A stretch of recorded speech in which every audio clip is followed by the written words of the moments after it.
CBSE words में आपका स्वागत है। तो हम पढ़ रहे थे क्लास 9 साइंस का फर्स्ट चैप्टर जिसका नाम है मैटर इन आवर सराउंडिंग्स। आज का हमारा टॉपिक है characteristics of particles of matter.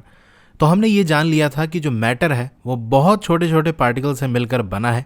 अब उन्हीं छोटे छोटे पार्टिकल्स की कैरेक्टरिस्टिक्स हमको जाननी है, यानी उनकी क्या विशेषताएं हैं ये जानना है। तो पहली जो कैरेक्टरिस्टिक्स है वो ये है कि particles of matter have spaces between them, यानी मैटर के जो पार्टिकल हैं उनके बीच में जगह है, स्पेस है। जैसे मैं गैस की बात करूं तो इसके पार्टिकल्स क्या होते हैं, आपने पहले ही पढ़ा होगा, ऐसे दूर दूर रहते हैं। ठीक है, ये गैस के हो गए। अगर लिक्विड की बात करें तो इसके भी दूर होते हैं, लेकिन गैस के मुकाबले में इसके थोड़े करीब रहते हैं। ठीक है, वहीं अगर सॉलिड की बात करें तो इसके पार्टिकल मैं थोड़ा सा बड़ा बनाता हूं ताकि आप समझ सको। जैसे ये पार्टिकल है, इसके एक दूसरे से टच रहते हैं, लेकिन इनके बीच में भी गैप होता है, जगह होती है। जैसे इन चारों के बीच में ये हिस्सा आप देख रहे हो, यहाँ पर खाली जगह है, इसे हम वॉइड्स कहते हैं। इसके बारे में आप हायर क्लासेस में पढ़ोगे। तो मैटर के जो पार्टिकल हैं उनके बीच में स्पेसेस होती है, खाली जगह होती है। एक्टिविटी 1.1 और 1.2 में हमने देख लिया था कि जो पार्टिकल्स हैं, चाहे आप शुगर लिए हो, चाहे सॉल्ट या डिटॉल या पोटेशियम परमैंगनेट, ये इवनली डिस्ट्रीब्यूट हो जाते हैं वाटर में, यानी बराबर से पानी के अंदर डिस्ट्रीब्यूट हो जाते हैं, कहीं पर भी कम ज़्यादा नहीं होता, एक जैसे पूरा पानी के अंदर मिक्स हो जाते हैं।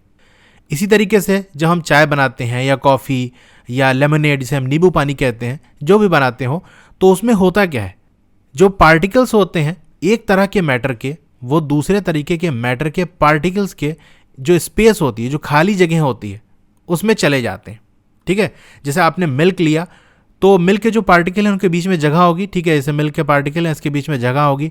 उसमें आपने शुगर डाला तो शुगर के जो पार्टिकल्स पहले तो गए, उसके छोटे छोटे टुकड़े होंगे, वो छोटे छोटे टुकड़े आकर इस मिल्क के पार्टिकल्स के बीच में जो खाली जगह है वहाँ पर आ गए। ठीक है, इसी तरह आपने टी लीव्स डाली, यानी चाय पत्ती डाली, तो चाय पत्ती के कुछ हिस्से, कुछ पार्टिकल छोटे छोटे मिक्स हो गए मिल्क के अंदर, तो वो भी क्या होंगे, इसी पार्टिकल्स के बीच में आकर ये भी फिट हो गए। ठीक है, पूरी तरीके से चाय पत्ती के जो पार्टिकल्स होते हैं वो डिजोल्व नहीं होते, इसीलिए जब आप चाय छानते हो तो कुछ नीचे बच जाते हैं। ठीक है, तो यही होता है, चाय कॉफ़ी नींबू पानी जो बनाओ तो एक मैटर के जो पार्टिकल्स हैं वो दूसरे मैटर के पार्टिकल के बीच में जो खाली जगह होती है वहीं चले जाते हैं। तो इससे हमें यह पता चलता है कि जो पार्टिकल्स हैं मैटर के, उनके बीच में अच्छी खासी जगह होती है। अब दूसरी कैरेक्टरिस्टिक्स क्या है कि particles of matter are continuously moving. तो मैटर की जो पार्टिकल है ना, वो एक जगह ऐसे रुके नहीं हुए हैं, बल्कि लगातार मूव कर रहे हैं। अभी यहाँ पर हैं, फिर यहाँ पहुँच गए, फिर यहाँ पहुँच गए, कॉन्टिन्यूसली मूव कर रहे हैं। इसे हम साबित कैसे करेंगे, उसके लिए हमें एक एक्टिविटी परफॉर्म करनी पड़ेगी। एक क्या, कई एक्टिविटीज हम इसी तरह से परफॉर्म करेंगे। इसी लाइन में हमारी पहली एक्टिविटी है एक्टिविटी 1.3।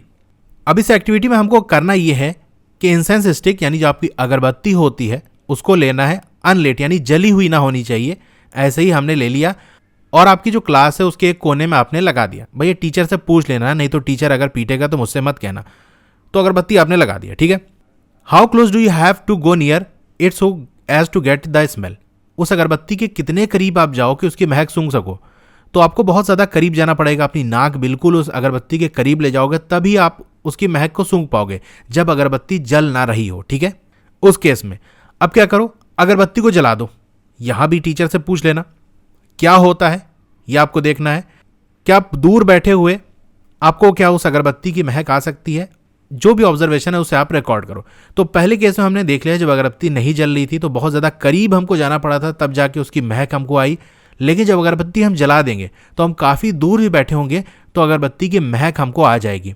अब इसमें हुआ क्या, जब अगरबत्ती नहीं जल रही थी, ठीक है, तो उस केस में जो अगरबत्ती, वो भी एक मैटर है, वो भी बहुत छोटे छोटे पार्टिकल से मिलकर बना होगा। तो उसके जो पार्टिकल हैं, बहुत कम पार्टिकल आसपास की एयर में गए। जैसे हमने ये अगरबत्ती बना दी, ठीक है, अब इसके जो पार्टिकल हैं बहुत ही करीब करीब रहेंगे। ठीक है, बहुत थोड़े से पार्टिकल निकले तो आप जब अपनी नाक बिल्कुल करीब इसके ले जाओगे तब इसकी महक सूंघ पाओगे। लेकिन जब इस अगरबत्ती को हमने जला दिया, ठीक है, ये अगरबत्ती दूसरी हमने ले ली और इसको अब हमने जला दिया, ठीक है, तो इस केस में क्या होगा, इसके पार्टिकल बहुत तेजी से इससे अलग होना शुरू हो जाएंगे और एयर के अंदर ये मिक्स हो जाएंगे। ठीक है, हवा मिक्स हो जाएंगे और एयर के पार्टिकल्स मूव करते हुए होते हैं। ठीक है, इधर उधर जाते हैं, हवा चलती रहती है, तो उसकी वजह से क्या होगा, एयर के साथ मिक्स हो गए तो एयर जहाँ तक चल के जाएगी, ये पार्टिकल्स भी दूर तक, क्योंकि बहुत ढेर सारे पार्टिकल इससे अलग हो गए जलने की वजह से, और इसी तरह उड़ते उड़ते आपकी नाक तक पहुंच जाएंगे, ठीक है। इसीलिए बहुत दूर तक आप उसकी महक को सूंघ सकते हो। तो यहां से हमको यह साबित हो गया कि जो मैटर के पार्टिकल हैं वो कॉन्टिन्यूसली मूव कर रहे हैं। अगर मूव ना कर रहे होते तो आप तक कभी ना पहुंच पाते और आप उसे सूंघ ना पाते और महक ना पता कर पाते। अब चलिए एक्टिविटी 1.4 हम देख लेते हैं। तो इस एक्टिविटी में हमको करना क्या है, 2 आप ग्लास ले लो या बीकर ले लो और उसे पानी से भर लो। फिर एक बूंद चाहे आप ब्लू या रेड इंक ले लो और बहुत धीरे से सावधानी के साथ बीकर में डालो। कैसे डालना है, उसके साइड में बिल्कुल टच कराओगे और वो बूंद सरकते हुए नीचे पहुंच जाएगी। इसी तरह आप हनी ले लो यानी शहद और उसे दूसरे बीकर में डालो। तो कैसे करेंगे, पहले चलिए हम इंक वाला देख लेते हैं कि इंक को पानी में कैसे हमको मिक्स करना है। तो ये हमने ब्लू कलर की इंक ले ली है और ये हमने बीकर में पानी भी ले लिया है।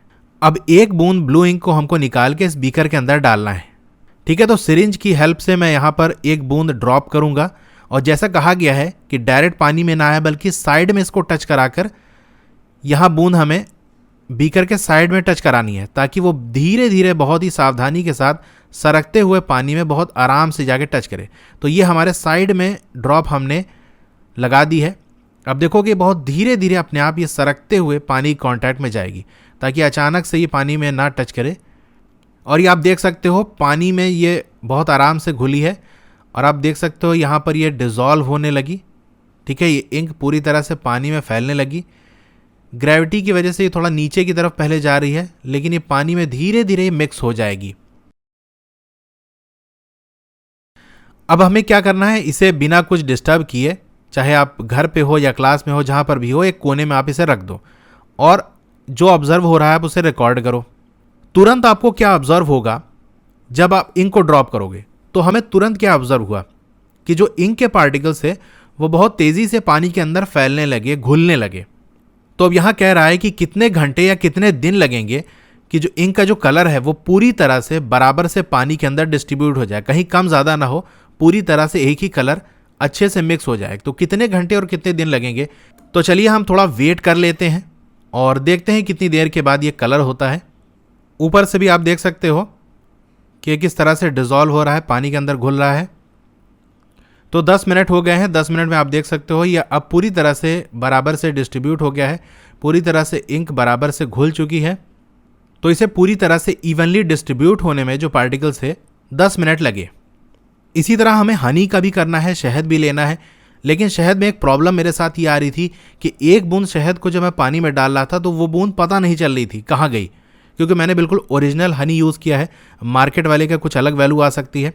तो यहाँ पर मैं जो इस एक्सपेरिमेंट में यूज़ करूँगा शहद, वो बिल्कुल ओरिजिनल वाली है और एक बूंद बिल्कुल पता नहीं चलेगी कि घुली है कि नहीं। तो इसके लिए मैंने 1 चम्मच शहद लिया और फिर वहाँ से हम कैलकुलेट कर लेंगे कि एक बूंद का कितना टाइम लगेगा, ठीक है। तो इसमें हम 1 चम्मच शहद डालते हैं।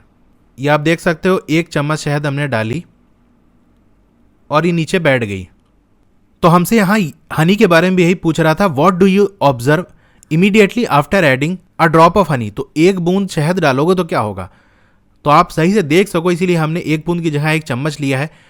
तो इंक वाले केस में क्या था, जैसे डाले थे तो वो घुलना शुरू हो गया था, लेकिन शहद के केस में क्या है, वो सबसे पहले तो जाके नीचे बैठ गई। तो ये चीज़ हमें ऑब्जर्व हुई हनी के केस में।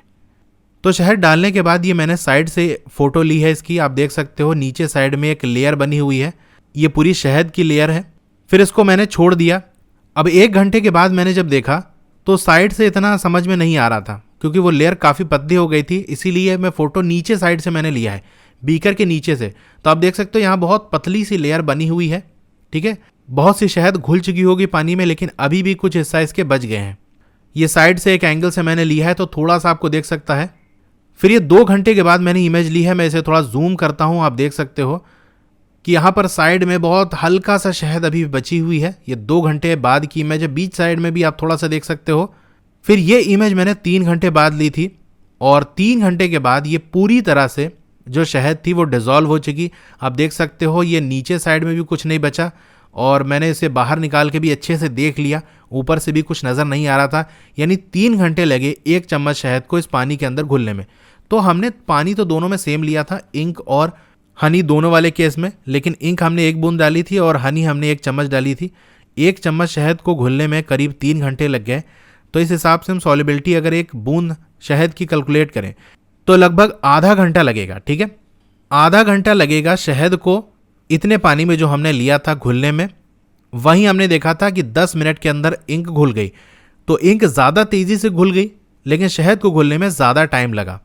तो इस एक्टिविटी से हमें पता क्या चलता है, हमने ये देखा था कि एक मैटर के जो पार्टिकल्स हैं उनके बीच में खाली जगह होती है और कोई दूसरी चीज़ हम उसमें डालते हैं तो उस दूसरे वाले मैटर के जो पार्टिकल हैं उन्हीं के बीच में मिक्स हो जाते हैं।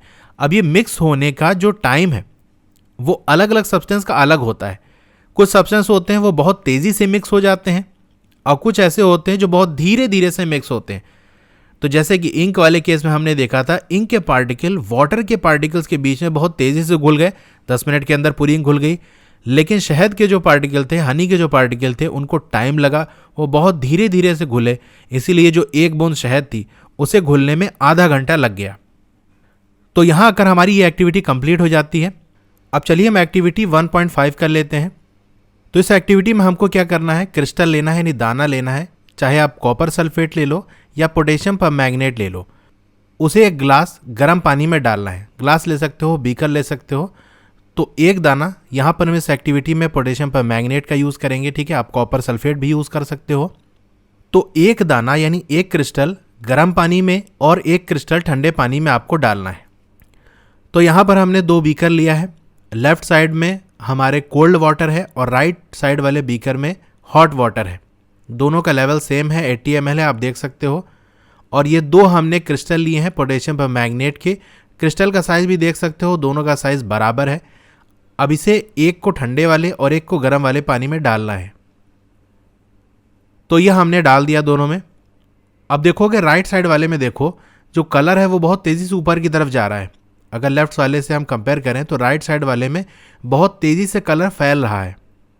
तो इसको डालने के बाद यहाँ आपको कहा जा रहा है कि इसे स्टिर नहीं करना, यानी किसी ग्लास रॉड वगैरह या चम्मच की मदद से चलाना नहीं है। जो क्रिस्टल है उन्हें सेटल डाउन हो जाने दो बॉटम में, नीचे जाके वो अपने आप बैठ जाने दो। What do you observe just above the solid crystal in the glass. तो जो दाने आपने डाले थे उस ग्लास के अंदर या बीकर के अंदर, तो उसके ठीक ऊपर आपको क्या देखने को मिलेगा, तो आप देखोगे वहाँ से कलर एक धुएं की तरह से बनते हुए ऊपर की तरफ उठ रहा होगा। ठीक है, जो गर्म वाला पानी उसमें ज़्यादा हमें दिख रहा है कलर ऊपर की तरफ जाते हुए उस क्रिस्टल से, और ठंडे वाले में हमें कम दिख रहा है, लेकिन कलर वहाँ से चारों तरफ फैल रहा है। क्या होगा जब टाइम पास होगा, यानी और टाइम बीतेगा, तो यहाँ ऊपर से भी आप देख सकते हो राइट साइड वाले में कलर ज़्यादा फैला है जिसमें हमने गर्म पानी लिया था, और जो कोल्ड वाटर हमने लेफ्ट साइड में लिया था वहाँ कम फैला है, लेकिन फैल दोनों तरफ रहा है। इस वीडियो से और थोड़ा सा आपको क्लियर हो जाएगा। देखो राइट साइड वाले में कलर थोड़ा ज़्यादा घुला हुआ हमें दिख रहा है। ठीक है, कलर यहाँ से ऊपर की तरफ उड़ते हुए भी जा रहा है। ठीक है, धुएं की तरह से ये ऊपर की तरफ उड़ रहा है, और लेफ्ट साइड वाले में काफ़ी कम है। तो अब हमसे ये पूछ रहा है what does this suggest about the particles of solid and liquid. तो सॉलिड और लिक्विड के पार्टिकल्स के बारे में हमें सजेशन क्या मिलता है। तो हमें सजेशन तो ये मिलता है कि अगर लिक्विड को हम हीट कर देंगे, यहाँ हमने वाटर लिया था, ठीक है, तो लिक्विड को हम हीट कर देंगे तो कोई सॉलिड बहुत जल्दी से उस लिक्विड के अंदर डिज़ोल्व हो जाएगा। जैसे कि हमने गर्म वाले पानी केस में देखा था कि गर्म वाले पानी में हमने जो क्रिस्टल डाला था वो बहुत तेज़ी से घुलने लगा था। ठीक है, तो हम लिक्विड को हीट कर देंगे तो सॉलिड जल्दी घुलेगा। वहीं अगर लिक्विड हमारा ठंडा होगा तो सॉलिड देर से घुलेगा। और यहाँ पूछ रहा है does the rate of mixing changes with temperature. क्या टेम्परेचर की वजह से जो मिक्सिंग का रेट है वो चेंज होता है। हाँ, बिल्कुल चेंज होता है। जितना ज़्यादा हम इस एक्सपेरिमेंट से तो हमें यही पता चलता है कि हम जितना ज़्यादा किसी भी लिक्विड को, किसी सब्सटेंस को हीट करेंगे, उतना मिक्स होने का जो रेट है वो जल्दी हो जाएगा, वो और ज़्यादा बढ़ जाएगा। अब यहाँ लास्ट में हमसे पूछ रहा है वाई एंड हाउ। ये जो मिक्सिंग का रेट चेंज हुआ है टेम्परेचर के चेंज होने की वजह से, ये क्यों हुआ है और कैसे हुआ है, इसका जवाब आपको आगे मिलेगा। ठीक है, तो हम देखते हैं। तो हमने जो 3 एक्टिविटी देखी थी 1.3, 1.4 और 1.5, उससे हम इस नतीजे पे पहुंच सकते हैं कि जो मैटर के पार्टिकल हैं वो कॉन्टिन्यूसली मूव कर रहे हैं। यानी कहने का मतलब ये है they possess what we call kinetic energy, यानी उन पार्टिकल्स के पास काइनेटिक एनर्जी है। काइनेटिक एनर्जी क्या होती है? वो एनर्जी होती है जो मोशन की वजह से होती है, किसी चीज़ के मूव होने की वजह से होती है। ठीक है, अगर कोई चीज़ मूव कर रही है तो हम कहेंगे उसके पास काइनेटिक एनर्जी है। फॉर्मूले की बात कर लें, फॉर्मूला आपको याद नहीं रखना है, बता देता हूँ, 12mv²।